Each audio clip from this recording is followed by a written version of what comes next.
Boa noite, meus companheiros, e boa noite, minhas companheiras. Que a paz de Jesus possa encher os nossos corações. Nós possamos sair daqui hoje com o coração transbordando dessa paz, esperançosos de dias melhores e plenos do conhecimento que o Espiritismo tem para nos oferecer. A gente vai falar hoje sobre céu e inferno, é a proposta dessa noite. Talvez esse seja um dos temas extremamente delicados, um dos mais delicados a serem abordados, porque, companheiros, ao longo de nossa história de espíritos reencarnantes, temos convivido, tem-nos sido apresentado conceitos de céu e inferno que vêm permeando a nossa história, especialmente nos últimos 1.600 anos das encarnações que aqui tivemos. Esse conceito, por certo, religioso, está de forma embrionária, está impregnado do nosso psiquismo. Então essa noite será uma noite de desafios, para que possamos rever conceitos. A gente faz o apelo para que os que nos escutam, tanto aqui presentes como pela internet, possam abrir as mentes e os corações. Porque a revelação espírita vai trazer uma ideia nova de céu e inferno. Vai trazer-nos uma ideia lógica de céu e inferno e nos reconceituar. Por certo, encontraremos em nós mesmos barreiras, uma certa oposição, mesmo que de forma inconsciente. Então a ideia é que a gente se torne vigilante daqui para frente e abra mão desse espírito opositor para sermos, não concordarmos de graça, mas sermos pelo menos investigadores, para entendermos esse conceito tão importante, porque é um conceito que vai permear inúmeras outras informações que nós já detemos, que podem, inclusive, estar nos tolhindo de avançar no nosso processo de auto-melhoramento. Falar então de céu e inferno, baseado na doutrina dos Espíritos, eu trouxe inicialmente uma passagem de Paulo, na carta que ele escreve a Timóteo, capítulo 4, versículo 9. E quero parafrasear Paulo, dizendo para os companheiros: fiel é esta palavra e digna de toda a aceitação. Claro que não dá para fazer comparações com Paulo de Tarso, mas quero dizer para os companheiros que todo o estudo que será apresentado aqui foi pautado numa profunda pesquisa no Pentateuco de Kardec e nas obras periféricas que apoiam e justificam a doutrina dos Espíritos. Tudo que vou dizer aqui, vou dar os endereços, os companheiros podem depois analisar e investigar. Mas fiel será então essa palavra. E para iniciar eu queria convidá-los a lerem comigo, no livro Obras Póstumas, na segunda parte, que tem como título O Futuro do Espiritismo, uma mensagem de Allan Kardec datada de 15 de abril de 1860. Narra-nos assim o texto de Kardec. O Espiritismo é chamado a desempenhar imenso papel na Terra. Ele reformará a legislação ainda tão frequentemente contrária às leis divinas, retificará os erros da história, restaurará a religião do Cristo, instituirá a verdadeira religião, a religião natural, a que parte do coração e vai diretamente a Deus.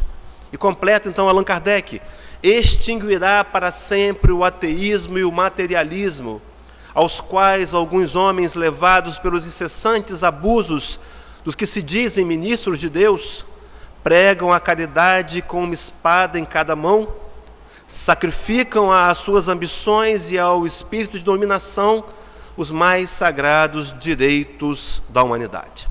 Allan Kardec trazia aqui para a gente essa revelação da proposta do Espiritismo, revendo as leis que muitas vezes são contrárias às leis de Deus, Percebemos isso ainda hoje, num processo muito menos intenso do que no passado.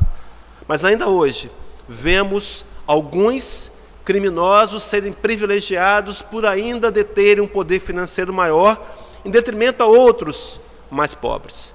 Mas a proposta espírita, além de rever esse conceito de justiça, ela terá como função primordial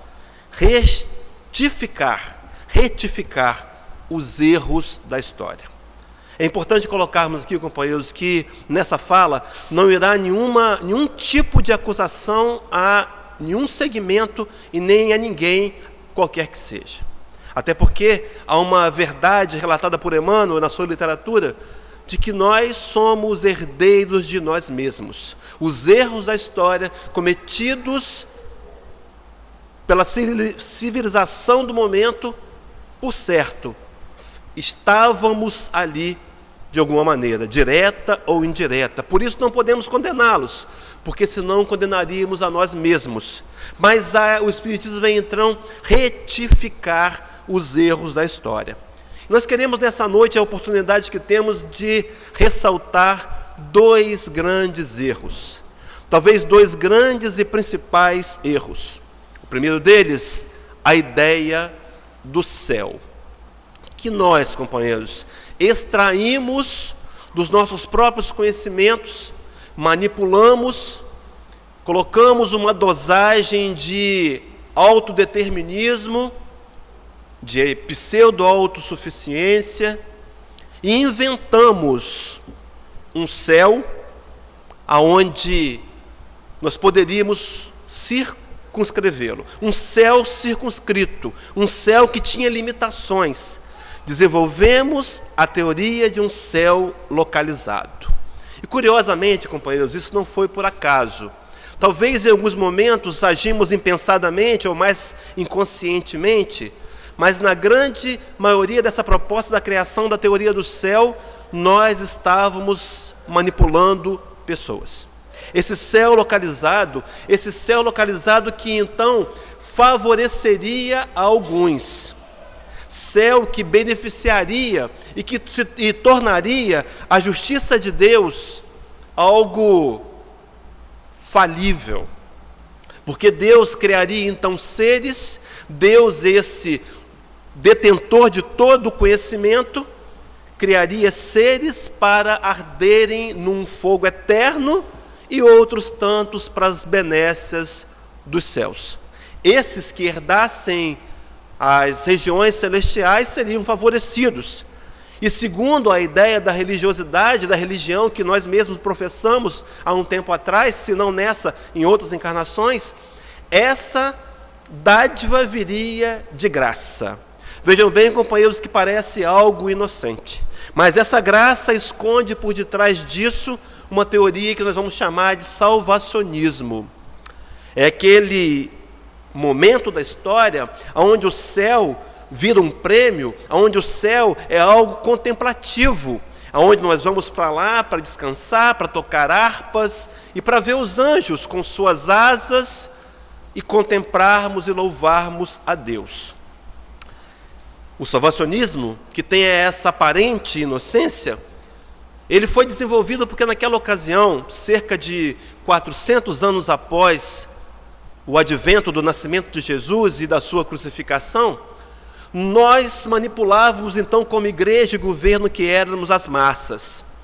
E as pessoas, os camponeses, trabalhavam naquele regime cerca de 18 horas por dia. Companheiros, não tinham laudos médicos para dizer a causa mortis, mas muitos morreram de trabalhar. Então nós dissemos para eles que o céu era um lugar de descanso, era um lugar onde eles poderiam ficar na inércia, onde aquele cansaço da vida atual sacrificada em prol de uma armadilha, de uma confabulação que nós criamos para manipulá-los ao trabalho, agora seriam contemplados com o descanso. Essa ideia ficou no ar por alguns séculos, mas eis que chega o momento em que nós percebemos que aqueles que são salvacionistas mergulham na inércia. eles se paralisam.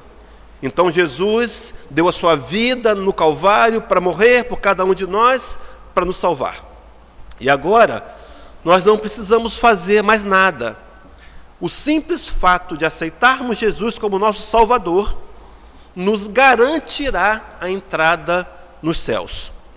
Continuamos mentirosos, continuamos fofoqueiros, continuamos desejando a mulher do próximo, continuamos visitando sites pornográficos na internet, continuamos fazendo tudo o que fazíamos, mas agora estamos com a salvação garantida. E é essa inércia que desenvolveu esse processo no qual nós buscamos sempre, companheiros. Sempre quisemos a facilidade, até hoje.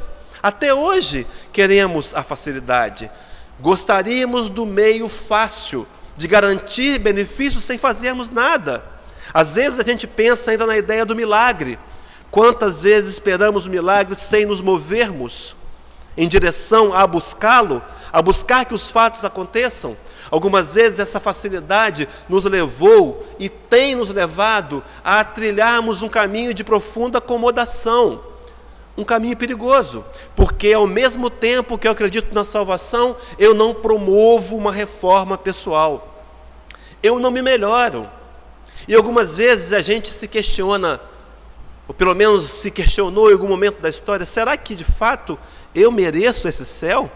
Será que eu me sentiria bem lá com os anjos tocando harpa, naquele silêncio? Será que eu me identifico com essa informação? Essa acomodação é perigosa. Coloquei ali na tarja vermelha, como se fosse um remédio de tarja vermelha, alertando-nos dos perigos. Preferi então colocar a tarja preta, porque a acomodação pode nos levar a um estágio de extremo sofrimento, desperdiçando essa oportunidade reencarnatória, desperdiçando essa nova oportunidade que tivemos e tanto pedimos aos espíritos quando desencarnados, para que pudéssemos rever os nossos conceitos e nos reformularmos e nos corrigirmos. Diz Allan Kardec que o verdadeiro espírita seria conhecido pela sua transformação moral. A salvação depende de transformação moral. E diz mais Allan Kardec: pelos esforços que fazemos para domar nossas más inclinações, não há nada de graça. Todos nós que um dia desencarnarmos e encontrarmos paragens mais abençoadas e celestiais, teremos adquirido por mérito próprio, por esforços, por termos enunciado a nós mesmos e aberto mão do nosso conceito de crenças para colocar no lugar dele a proposta do Evangelho de Jesus. Mas essa acomodação é perigosa. E algumas vezes, companheiros, nós pensamos nesse céu como paraíso material, e vejam bem que era necessário por duas razões, porque nós começamos então a construir um paraíso para o vender. Nós, alguns de nós aqui participantes disso, atuando ou indiretamente, criamos a venda das indulgências. Nós vendemos o reino de Deus, vendemos a salvação, vendemos um terreno nos céus. Ainda hoje, na atualidade, há um pastor, e aqui sem nenhuma crítica, voltando a vender lotes nos céus. E o que é pior, companheiros? Nós compramos. E ainda hoje estamos comprando, porque a gente pensa que ainda pode, com os tesouros materiais, angariar espaço e lugar no céu, porque a nossa ideia é de um céu material. E aí então estipulamos um comércio. O céu virou moeda de comércio. Vejam bem, companheiros, que nesse momento nós nos beneficiávamos com o financeiro. Havia um ganho de moedas, havia um ganho de recursos materiais. Mas havia também, por outro lado, os privilégios, que alimentavam a nossa vaidade, que alimentavam o nosso orgulho, e que foram contrários aos ensinos primários de Jesus, que nos propunha a simplicidade, a humildade, o amor incondicional pelas pessoas, olharmos a todos como irmãos e como irmãs, sem desejar explorá-los. Mas nós deturpamos a ideia e fizemos um céu material. E esse céu, então, que o Cristo vai, no livro de Mateus, capítulo 21, versículo 13, na Bíblia de Jerusalém, narrar assim, naquele episódio dos vendilhões do templo, quando ele chega e encontra as varandas do templo de Salomão, tal qual uma feira e um comércio, e ele observa isso com desagrado, e disse-lhes então Jesus, está escrito, a minha casa será chamada casa de oração, vós, porém, fazeis dela um covil de ladrões. Ainda hoje, companheiros, esse céu material que nós queremos vender e comercializar. E por fim, no livro de Mateus, capítulo 16, versículo 27, ele vai dizer assim, então retribuirá a cada um conforme as suas obras. A interpretação, o entendimento de céu, querido companheiro, ainda de forma indiscreta e como resquício no nosso psiquismo, pode estar lhe tolhindo a avançar no caminho da aquisição da moralidade semelhante à de Jesus. E aí então, muitas vezes o céu se transforma num verdadeiro inferno de consequências. Os companheiros que trabalham com a mediunidade aqui e no Brasil inteiro sabem disso. Inúmeras vezes nos visitam espíritos cobrando o paraíso prometido, extremamente revoltados, porque o local que lhes venderam não existia. Mas um segundo erro ainda que nós precisamos restituir, reparar profundamente, é a ideia do inferno. Esse, talvez muito mais grave do que a proposta do céu. Necessitava de um contraponto, precisava do outro lado da moeda. Então nós fomos na enciclopédia, Wikipédia, enciclopédia da internet, e encontramos a definição de inferno lá. Vejam que ainda não é nenhum material do Espiritismo, mas apenas da internet. Diz lá, inferno é um termo usado por diferentes religiões, mitologias e filosofias, representando a morada dos mortos, ou lugar de sofrimento e de condenação. A origem do termo é latina, infernum, que significa as profundezas, ou o mundo inferior. Quando dessa interpretação de inferno, que nós vamos perceber daqui a pouco, que foi criada no ano de 400 da era cristã, nós compreendíamos o mundo como sendo ovalado e achatado. Não sabíamos ainda que o planeta era uma esfera, uma grande bola que girava no espaço. Imaginávamos e tínhamos a ideia que se as embarcações se afastassem muito, elas poderiam cair da terra. Tínhamos essa ideia e imaginávamos o céu como uma abóbora de cristal, onde as estrelas estavam penduradas. E o que era inferior, o que era embaixo, ficou sendo o nome do local, o mundo dos mortos, daqueles que sofrem. Inferno, simplesmente inferior. E curioso, companheiros, a gente perceber que a origem do termo é latina. Vejam bem, então, que a ideia de inferno, ainda na Wikipédia, vai dizer que a língua latina é uma antiga língua indo-europeia do ramo itálico originalmente falada no Lácio, região do entorno da cidade de Roma. Foi amplamente difundida, especialmente na Europa Ocidental, como a língua oficial da República Romana, do Império Romano. E após a conversão desse último ao cristianismo, a Igreja Católica e da Igreja Católica Romana. Vejam bem, então, que há uma ligação entre o latim, entre essa língua latina e o período onde a igreja se torna, a religião cristã se torna a religião oficial dos romanos. Isso data de 300 depois de Cristo, quando o imperador Constantino, talvez no ato de... Há duas interpretações dos historiadores, uma delas acha que é verídico, outras acham que não, mas ele diz ter tido um sonho, véspera de uma batalha, onde Roma invadiria mais uma cidade, e aí então ele tem um sonho que, se ele levasse o crucifixo na sua mão, eles venceriam a guerra. E aí eles levam o crucifixo e vencem a guerra, e então Constantino resolve se converter ao cristianismo. E faz com que o cristianismo se torne religião dos romanos, do Império Romano. Por outro lado, os historiadores também pensam que ele via o crescimento numérico intenso e imenso dos cristãos. E agora ele precisava tomar alguns cuidados. E fez talvez a estratégia de Napoleão quando diz que se eu não posso com os meus inimigos, me faço amigo deles. E talvez tenha sido por isso, mas não importa. Ano 300 da era cristã.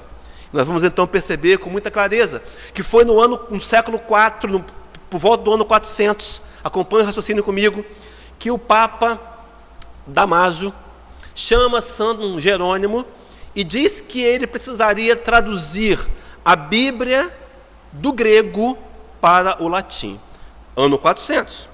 E aí então essa tradução do grego, que teria sido feita por Alexandre o Grande, teria sido uma tradução com 70 hebreus, por isso o nome Septuaginta, a tradução do aramaico, da língua dos hebreus para o grego, e agora do grego para o latim. É tão curioso o fato que no final da tradução, que levaram 20 anos, São Jerônimo diz assim ao Papa: escrevi um novo livro. Não haviam termos suficientes, não haviam palavras condizentes. O vocabulário do grego antigo era muito curto, muito pequeno, muito pobre. E aí então é nessa época que nós começamos a perceber as inserções de textos no que nós chamamos ainda algumas vezes de textos sagrados. No Novo Testamento aparece a palavra inferno 22 vezes, em algumas traduções, em outras menos e algumas mais. 22 vezes.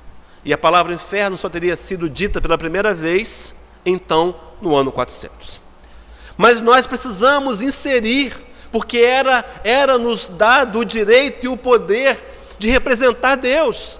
Nós, companheiros, que éramos os intermediários entre os homens e Deus, e os obrigávamos a seguir conforme a nossa cartilha. E essa inserção teve a ideia de manipular massas. E vejam bem, não dá tempo de contar aqui, mas a ideia do inferno, ela é progressiva, ela vem lá dos gregos, lá do Tártaro, ela passa pela ideia do Hades, entre os judeus. Não dá para falar desse termo aqui, mas eu queria dizer para os companheiros que quem quiser assistir, nosso companheiro Ademar Faria Júnior fez recentemente lá em Colatina, e está na internet, no YouTube, também na Rede Amigo Espírita, uma palestra com o tema O Céu e o Inferno, o mito da salvação. Ele vai contar esse passo a passo, essa progressão de filosofia, de conclusões, de como o inferno surge. Mas a ideia para a gente hoje é pensar que o inferno foi criado para manipular massas, e manipular através do medo. Nada melhor do que o medo. Até hoje nós fazemos assim, dizemos para os nossos filhos: olha, cuidado com o bicho-papão, ele te pega, porque o medo faz a criança sossegar. Será que faz mesmo? Fato é que os tempos passaram, os anos passaram, e nós, igreja daquela época, percebemos que tínhamos cometido um grave erro. Primeiro, porque as pessoas começaram a se revoltar e ficaram rebeldes. Não aceitaram mais as imposições. Nós começamos a questionar. A raça humana, a civilização vem crescendo em intelectualidade ao longo das encarnações.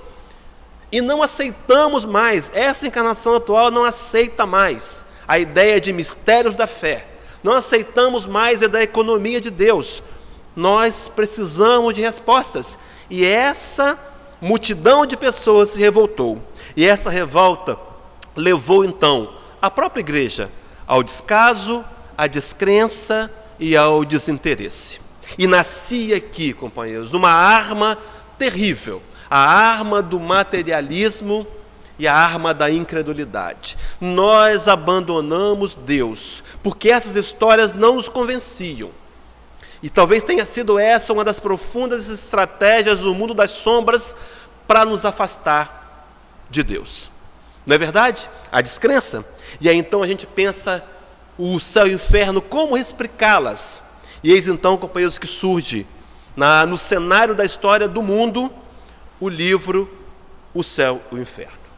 Allan Kardec o escreve por um motivo curioso. Inicialmente, ele percebe que os espíritos que se apresentam nesse livro, contando de suas histórias e dos locais aonde estão, nunca dizem de locais, dizem de estados da alma, o que estão sentindo.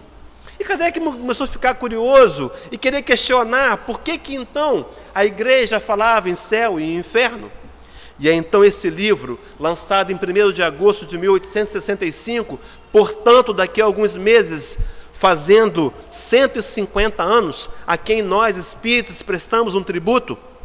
E nessa própria tribuna, nesse mesmo mês, onde a UEC presta essa homenagem ao Livro dos Espíritos, já esteve conosco o Zanoni Batista, lá do Guilom, o Dinarte Andrade, aqui da nossa casa, Marcos Bentes, da Federação Espírita do Estado do Espírito Santo, e também o Nélio Borges, de Guarapari, e tantos outros, trazendo a visão de inferno e céu segundo o Espiritismo. Mas é esse livro, companheiros, tão importante, que às vezes nós negligenciamos, que traça uma linha de divisão entre o que é realidade e o que é fantasia.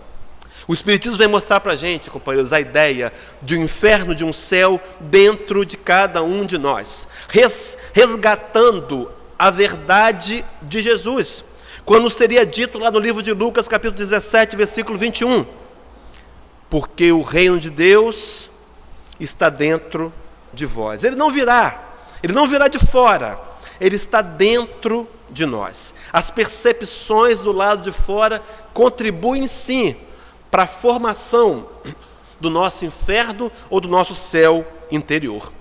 Há uma história que se conta de que havia um samurai, um desses soldados japoneses extremamente dedicados ao imperador. E esse homem era respeitado, não pelo seu padrão de moralidade, respeitado porque ele levava à risca a conduta sugerida por aquele código moral, aquela maneira de proceder. E esse homem era um grande guerreiro, hábil na arte de manusear a espada. E eis que um desses samurais, começou a questionar o que era o céu e o que era o inferno.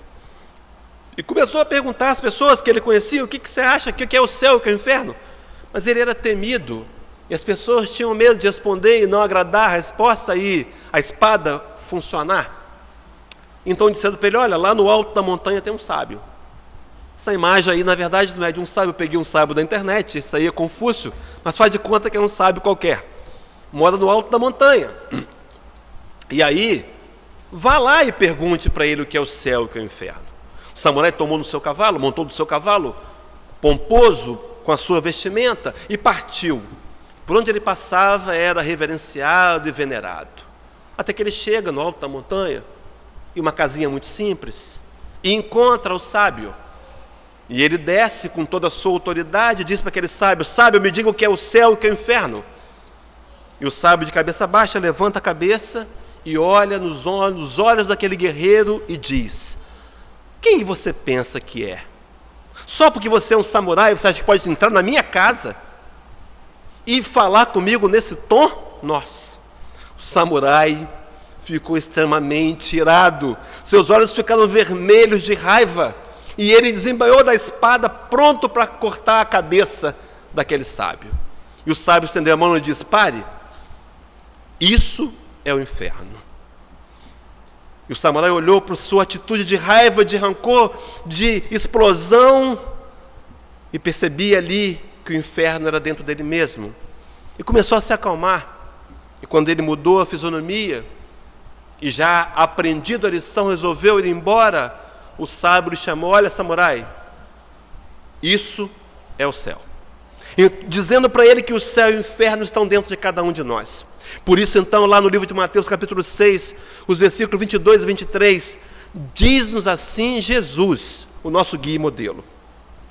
São os olhos a lâmpada do corpo. Se teus olhos forem bons, todo o teu corpo será luminoso.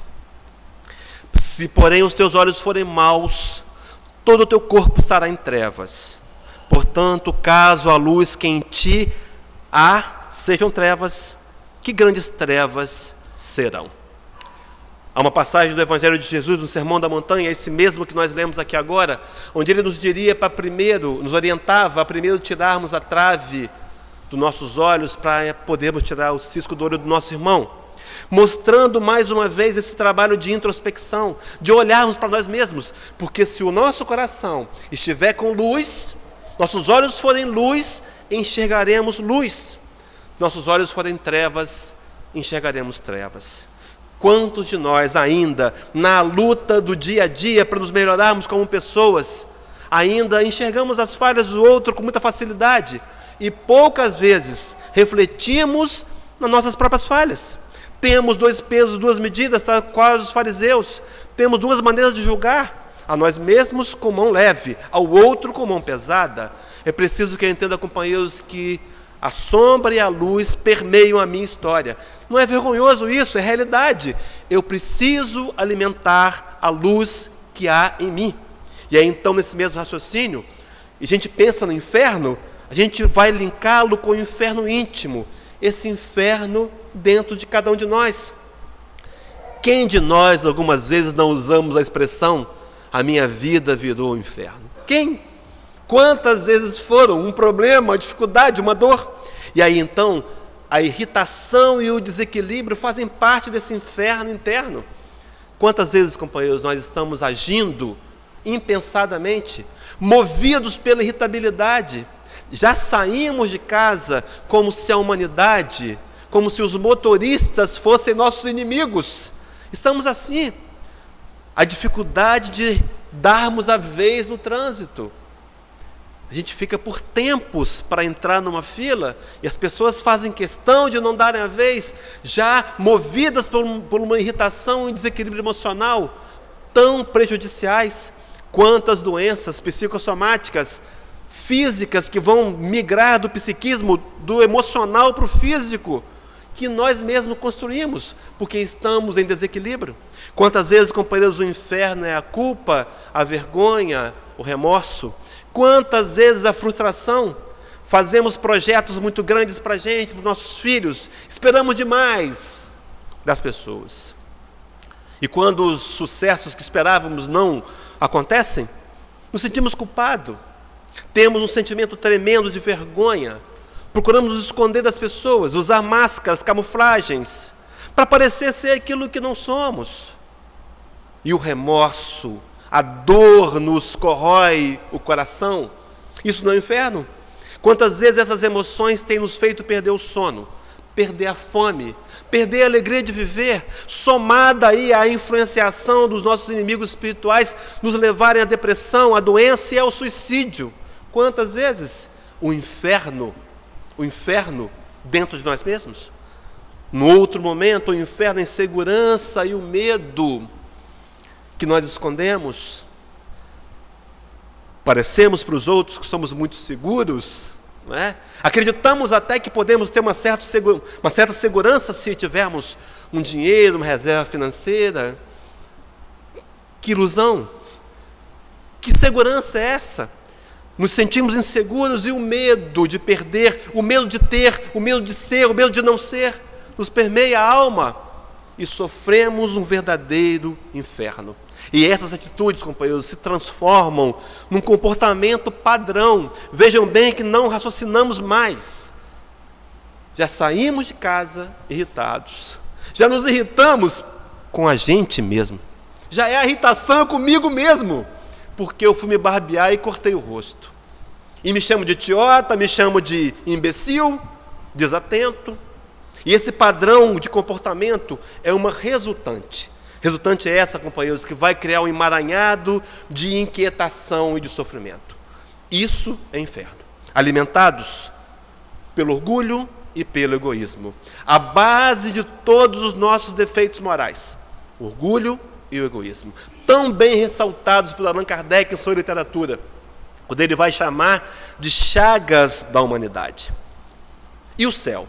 E esse céu íntimo? Como é que podemos adquiri-lo e construí-lo? E aí nós vamos perceber que quando essa irritação e desequilíbrio nos permeiam o dia e a vida, que é a serenidade e a harmonia que podem ser adquiridas e construídas, que vão nos devolver um bem-estar. Isso é céu. Há uma frase do Abraham Lincoln, quando ele fala sobre felicidade, ele diz assim: as pessoas são, na sua maioria, tão felizes o quanto decidam ser. Há em cada um de nós, companheiros, o poder de decidir ser feliz ou infeliz. Quantas vezes amanhecemos e dizemos assim: hoje vai ser um dia daqueles. E o dia passa e quando retornamos para casa dizemos: viu? Eu não falei? Porque nós programamos um dia de dificuldades e de dor. Esquecemos-nos de nos conectar com a espiritualidade maior e buscar em Deus o alimento, e buscar em Deus a força para atravessar o dia, porque sabemos que vamos ter dificuldade. Orando ou não, a terceira ponte vai existir, o trânsito vai existir, a dificuldade no trabalho, na vida, na família, no financeiro. Mas quando nós buscamos a energia da conexão com o plano maior, construímos, fazemos acontecer a serenidade que nos leva a uma harmonia. Companheiros, dá um segundo, olha para o seu coração aí. Esse momento é céu, esse momento é harmonização.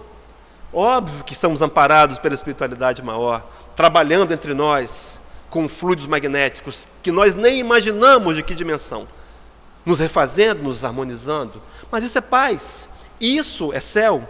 No outro momento, quando estamos diante da culpa, da vergonha e do remorso, talvez o entendimento tenha que mudar para arrependimento e responsabilidade. Porque o remorso é um sentimento extremamente ruim. Ele nos vem quando a gente percebe que fez alguma coisa contra alguém, que ofendeu alguém e que o prejuízo foi muito grande. E nós olhamos a dor do outro e nos sentimos arrependidos por aquilo que fazemos, nos sentimos com remorso daquilo que fazemos, mas não fazemos mais nada. O arrependimento não, é o contrário. Arrependimento é diferente de remorso.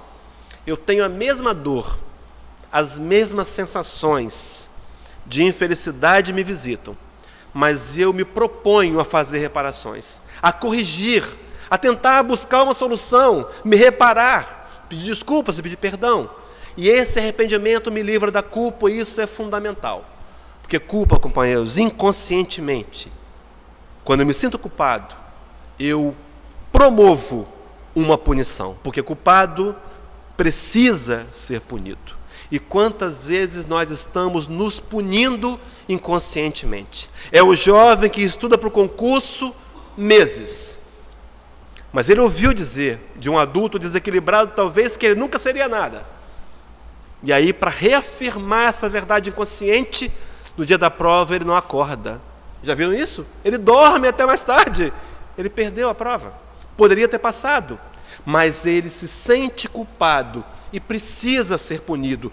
Por isso a ideia de trocar culpa por responsabilidade. Porque a responsabilidade nos faz ver que somos aqueles que promovemos o ato e podemos também, assim como promover a reparação e consertar. Podemos agir, e se formos analisar etimologicamente a palavra arrependimento, vamos perceber que ela tem sua origem em reverter o quadro, mudar de direção. Arrependimento é mudar de direção. E aí, quando nós nos arrependemos e pegamos um telefone e pedimos uma desculpa, ou então reconciliamos-nos com o nosso adversário, isso não é céu? Quem aí, na última vez que fez as pazes, nos sentiu super feliz? Porque isso é céu íntimo. E por fim, a ideia da insegurança e do medo infernal que podem ser substituídos por confiança e fé. E aqui eu quero me deter um pouco mais nos ensinamentos do Espiritismo. Companheiros, todos nós nascemos para ser felizes. Você nasceu para ser feliz. O internauta que nos escuta nasceu para ser feliz. Óbvio que uma felicidade relativa, parcial, ainda não completa, porque não dá para ser totalmente feliz quando nós vemos tantos desmandos, tanta dor, tanto sofrimento, a escravidão moderna, a exploração do ser humano pelo ser humano ainda, as mortes por fome. Não dá para ser plenamente feliz, mas dá para ser razoavelmente feliz quando nós deitamos a cabeça no travesseiro e olhamos para nós mesmos e fazemos uma avaliação do nosso dia e percebemos que fizemos o que podíamos fazer. Não temos que ser melhor do que os outros. Temos que ser hoje melhor do que nós mesmos. A questão 918 do Livro dos Espíritos, quando Kardec fala do homem de bem, a espiritualidade, através de Kardec, fala do homem de bem, diz que o homem de bem é aquele que hoje procura ser melhor do que ontem, e amanhã procurará ser melhor do que hoje. Um movimento vivo, ativo, de uma busca interior para nos melhorarmos. E vem o Espiritismo então falar na possibilidade de fé no futuro, de confiança. Quando Kardec inquire a espiritualidade sobre qual seria uma fórmula comum a todos de felicidade, questão 922 do Livro dos Espíritos, diz-nos a espiritualidade maior, que para o homem ser feliz, ele precisa para a vida material de posse do necessário. Não dá para falar muito disso, né? Talvez o que eu tenha em excesso tenha me tirado a paz e a felicidade. Mas ele fala da vida futura, ele fala das questões da consciência, ele fala das questões espirituais como sendo duas: consciência tranquila e fé no futuro. Nós caminhamos para um mundo de justiça cada vez mais amplo e melhor. Nós caminhamos para um sistema de coisas, entre aspas, onde haverá amor incondicional. Alguns de nós verão. As crianças aqui presentes poderão vir. Nós veremos. Já estamos vendo um mundo melhor. Embora nos pareça alguns turbilhões pontuais que a mídia vai explorar profundamente, mas hoje nós somos no planeta cerca de 2,3 bilhões de cristãos. Fora as religiões indianas e orientais. Pessoas que já começam a refletir sobre o amor, sobre o perdão, sobre a fraternidade, sobre a solidariedade, sobre o direito que os outros também têm. E aí a gente vai perceber que o nosso céu interno precisa ser pautado nas qualidades da humildade e do amor. Essas que são as contrárias ao orgulho e ao egoísmo. E o que é humildade? Às vezes nós a confundimos com humilhação. Achamos que referimos-nos a uma família pobre dizendo ele é de família humilde. Nem sempre. Há pobres orgulhosos. Humildade, no contexto dos melhores que eu acho, é aquele que vai dizer que a humildade é a capacidade que cada um de nós tem de reconhecermos como realmente somos. Trazer a realidade para mim, me ver como sou, tirar as máscaras que me auto-enganam, as minhas próprias máscaras. Diz o famoso músico Renato Russo, que fundou a Legião Urbana lá em Brasília, que a pior mentira é a gente mentir para a gente mesmo, e algumas vezes nós acreditamos na mentira. É mais fácil culpar o outro, apontar o dedo para o governo e me manter na inércia e no sofrimento, mas agora é explicado. É muito mais difícil nos movimentarmos na humildade, reconhecermos que em qualquer problema temos a nossa participação e só podemos modificar alguma coisa se mudarmos a nossa parte. Não podemos mudar ninguém, companheiros, não temos como mudar o outro. E o amor, esse pregado por Jesus, esse que foi a marca do Cristo maior, é esse que o Espírito de verdade, o Espírito que liderou a plede de espíritos superiores que trouxeram a codificação por meio de Allan Kardec, ele nos diria: espíritas, amai-vos, no imperativo. Esse é o primeiro ensinamento: espíritas, amai-vos. Precisamos, companheiros, como verdadeiros cristãos que queremos ser, candidatos a discípulos do Cristo, começar a questionar a nós mesmos a qualidade e o nível do nosso amor. Temos amado? Temos amado? É uma questão séria. Aquela pergunta que o Cristo faz a Pedro: Pedro, me amas? Pode ser trazida para a sua atualidade. Será que nós amamos o Cristo? E se o amamos, fazemos o link com o capítulo 15 do Evangelho de João: aquele que me ama, guarda os meus mandamentos. E guardar os mandamentos é tentar colocar em prática, não de forma infalível. Ainda vamos falir, mas é preciso o desejo sincero no coração de nos analisarmos periodicamente, por que não todos os dias, como ensinaria Santo Agostinho, para começarmos a vivenciar o céu dentro de nós mesmos. E esse céu vem pela caridade. A movimentação do amor é a caridade material, é a caridade moral. As atitudes com relação ao próximo. E aí João ainda, de forma muito dura, na sua primeira carta, já exilado em Pátimos, no capítulo 4, no versículo 21, que vai nos dizer: aquele que diz que ama a Deus que vê e odeia o seu irmão que não vê é mentiroso. É preciso amarmos-nos uns aos outros. Esse é o mandamento do Cristo, essa é a sua lei. E aí então a gente vai pensar em paz, calma, tranquilidade, como sendo o estado de céu interior. Mas aí, companheiros, como é que fica então o céu e o inferno exterior? Como é que se explica essa ideia que trazemos durante tanto tempo da ideia de céu e inferno? E a resposta está em um combinado de reminiscência e dos dogmas. Reminiscências aqui na ideia de lembranças do passado. Muitos de nós, eu vou até arriscar, todos nós, por alguns momentos, estivemos em zonas umbralinas, quando ainda moralmente estávamos afastados da lei do amor, cometendo atrocidades, usurpando pessoas, e o nosso retorno ao plano espiritual nos levou a uma zona necessária de sofrimento temporário, para revermos a nós mesmos. E isso ficou no nosso psiquismo, nós lembramos dessas zonas. Não parece o inferno? No filme do André Luiz, no filme Nosso Lar, no começo, onde ele está lá no umbral, não parece o inferno? A ideia do inferno que nos foi impregnada, que nós mesmos impregnamos nas religiões do passado. E o céu? As colônias de socorro que frequentamos? Quem sabe fomos socorridos, amparados, estivemos diante do lago, estivemos vendo as flores com cores que não conhecemos, e tivemos momentos de profunda paz. E aí, o nosso psiquismo fez uma relação com o céu e com o inferno. Essas reminiscências, somadas, que advêm da matéria mental que nós mesmos construímos, nos traz imagens de céu e de inferno materiais.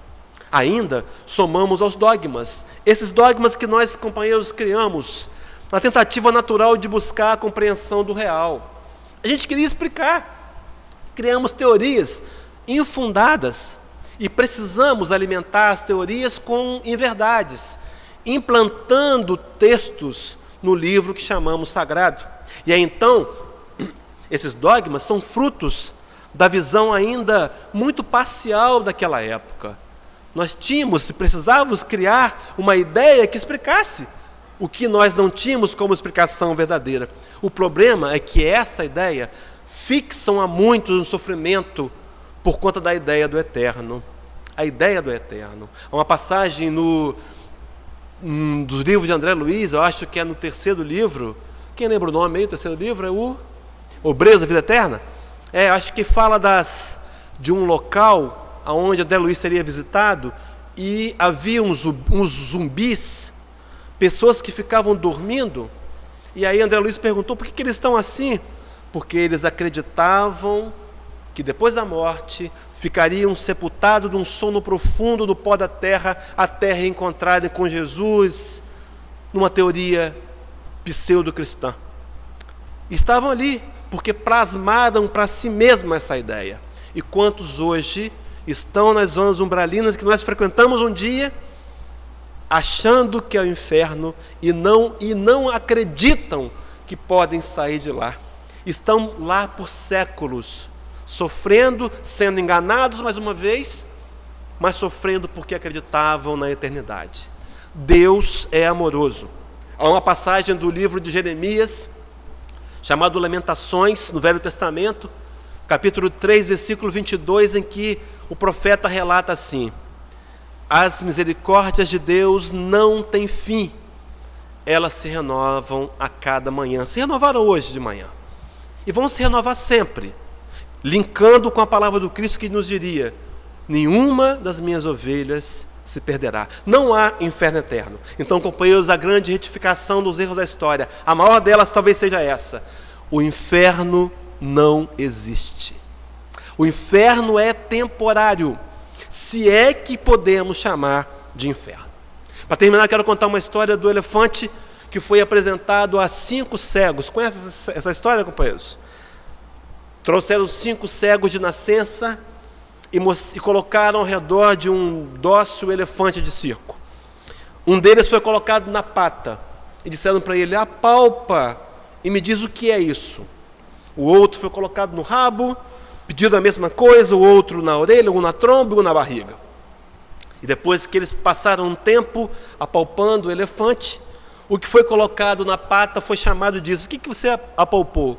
Ele disse: olha, uma raiz de uma árvore muito antiga. Era meio macia, mas era uma raiz de uma árvore. Ao que foi colocado no rabo, ele disse: olha, foi um grande espanador, daqueles que limpam a casa. Lá em casa tem um parecido com esse, mas é menor. O que foi colocado na orelha, ele disse, era uma lona que cobre um caminhão. O que foi colocado na tromba era uma mangueira. E por fim, o que foi colocado na barriga é uma parede. É macia, mas é uma parede. Companheiros, todos eles estavam certos. Tinham partes da verdade. Se faz necessário que nós busquemos a verdade completa.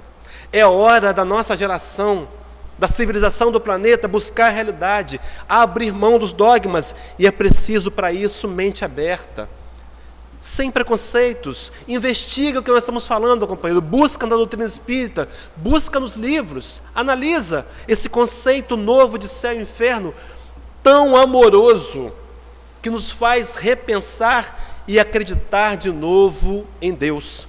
Porque quando nós acreditamos num Deus punidor, que castiga, que pune seus filhos, nós nos decepcionamos com Ele, e isso é uma estratégia das sombras. Nos afastamos de Deus e perdemos o nosso maior aliado, porque somos seres espirituais, como diz Paulo de Tarso no Evangelho, gravitando para Deus, e não podemos viver sem o seu amor. Diz Jesus no capítulo 15, versículo 5, parte B do Evangelho de João, palavra do Cristo: sem mim nada podeis fazer. E aí no livro de João, capítulo 8, 32, nós encontramos a grande revelação: e conhecereis a verdade, e a verdade vos libertará. E eu me lembro aqui daquela passagem de Paulo de Tarso, para encerrar mesmo agora, no livro do Atos dos Apóstolos, capítulo 26, 14b, o versículo. Paulo de Tarso dirigia-se em direção a Damasco para aprisionar e matar Ananias. E é no caminho que ele tem um encontro com Jesus, que lhe aparece como ser luminoso que é, e ele fica cego. E naquele momento, Jesus pergunta para Saulo: Saulo, Saulo, por que me persegues? E diz para ele: dura coisa te é recalcitrar contra os aguilhões. Recalcitrar, resistir. Companheiros, até quando nós vamos resistir para alimentar o império do ego? A luta que travamos há milênios para abrir mão do egoísmo e deixar Jesus entrar em nossas vidas. Quando vamos nos render definitivamente, de uma vez por todas, e perceber que sem essa relação íntima e pessoal com o Nazareno, estaremos como que perdendo o nosso tempo, estaremos como que desperdiçando as nossas melhores oportunidades.